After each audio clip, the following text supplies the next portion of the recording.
تقدس بحال کیا، اسے عیسائیوں کے بیت الخلا اور دیگر نجاستوں سے پاک کیا اور دیواروں پر سے تصویریں مٹا کر دوبارہ پرانی آیات کی کندہ کاری کو بحال کیا۔ حرم کے فرش اور پگڈنڈیوں کو عرق گلاب سے دھویا گیا۔ صلیبی جنگ کے دوران یہودیوں کو باہر نکال دیا گیا تھا، صلاح الدین انہیں بھی شہر میں واپس کیا، چنانچہ وہ اسے نیا سائرس قرار دیا۔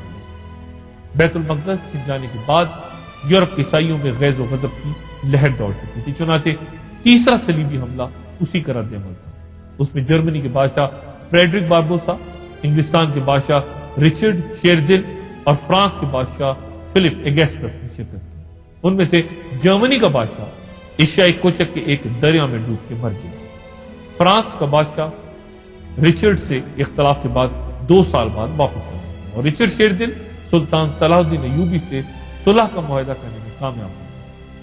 اس معاہدہ صلح کو تاریخ میں صلح رملہ کہتے ہیں اور اس کے نتیجے میں عقا سے یافس تک کے علاقے عیسائیوں کو ملے اور انہیں بیت المقدس کی زیارت کی بھی آزادی دے دی۔ 1193 عیسوی میں صلاح الدین ایوبی کے ٹائیفائڈ سے انتقال کے 2 سال بعد پاپائے روم کی دعوت پر جرمن بادشاہ ہنری ششم نے چوتھا صلیبی حملہ کیا، تاہم عقا پہنچ کر بادشاہ کا انتقال ہو گیا اور اس طرح یہ حملہ بھی ناکام ہوا۔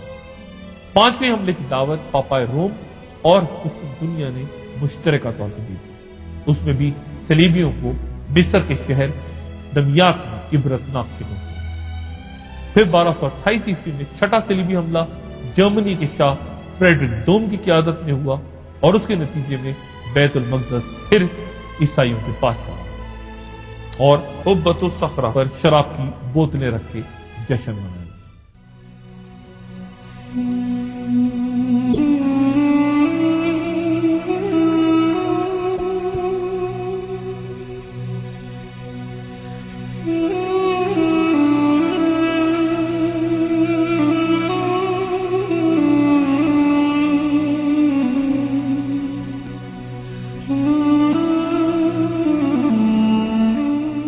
لیکن 1244 عیسوی میں مسلمانوں نے پھر بیت المقدس سے عیسائیوں کو نکال بھیج دیا۔ مملوک ترک سلطان ظاہر بطرس نے 1268 عیسوی میں انطاکیہ کی عیسائی ریاست کا خاتمہ کیا، جس سے صلیبیوں کی کمر ٹوٹ گئی، چنانچہ پاپائے روم کی دعوت پر فرانس کے بادشاہ لوئی نہم نے صلیبی قیادت سنبھالنا قبول کر لیا۔ یہ صلیبیوں کا آخری بڑا حملہ تصور کیا جاتا ہے، تاہم صلیبی لشکر میں ایک مہلک وبا پھیل گئی جس میں لوئی نہم بھی ختم ہو گیا۔ طاہر بطرس کے بعد الملک المنصور سیف الدین کلادون بلوچ سلطنت کے تخت پر بیٹھا اور اس نے 4 میں سے 3 عیسائی ریاستیں ختم کر دی، جبکہ چوتھی 1291 میں اس کے بیٹے نے۔ اس طرح عقا کے اس آخری قلعے کے فتح کے بعد صلیبی جنگوں کا وہ ہولناک ڈرامہ انجام کو پہنچا جسے پوپ اربن ثانی نے شروع کیا۔